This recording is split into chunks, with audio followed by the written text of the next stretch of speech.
Hello friends, in this video I will find one among these ABI if it is less than 0.9. So if any of these two is less than 0.9, then here I will write yes, otherwise I will write no. And then I have these results of Doppler in which all those who have disease, here they have written yes, and if they are not diseased there is no.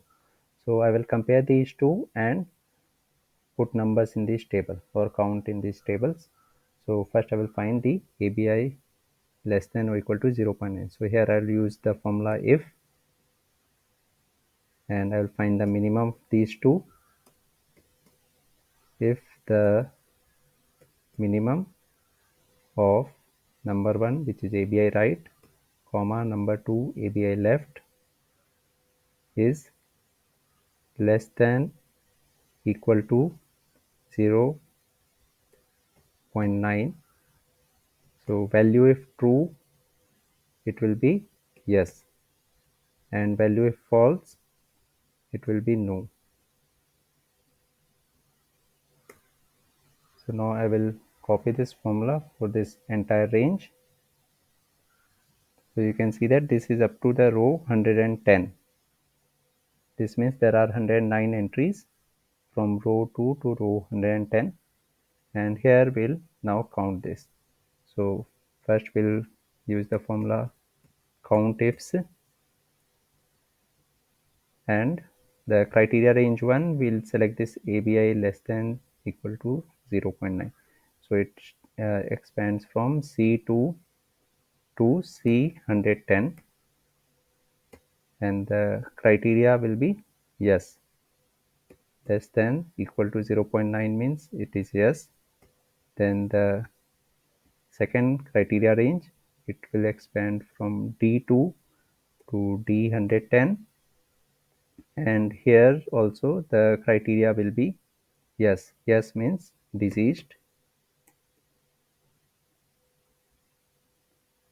Okay, so this will give us the total of those who are diseased and have ABI less than 0.9. Now we'll put dollar symbol here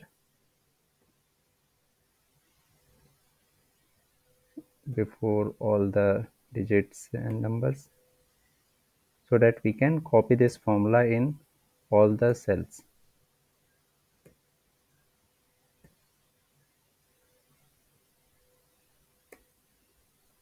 Now we can copy it.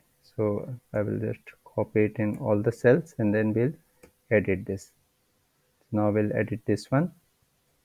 Here in this formula C2 to C110, which is ABI less than 0.9, this will be no, because ABI is greater than 0.9 here, and this will remain yes.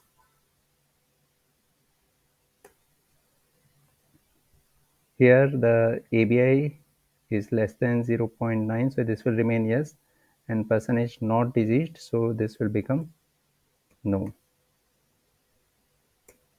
And in this one the ABI is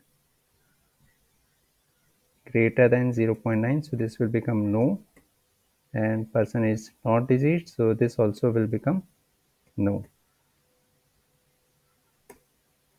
So now we have this, and next we'll find the total of these. It should be 109.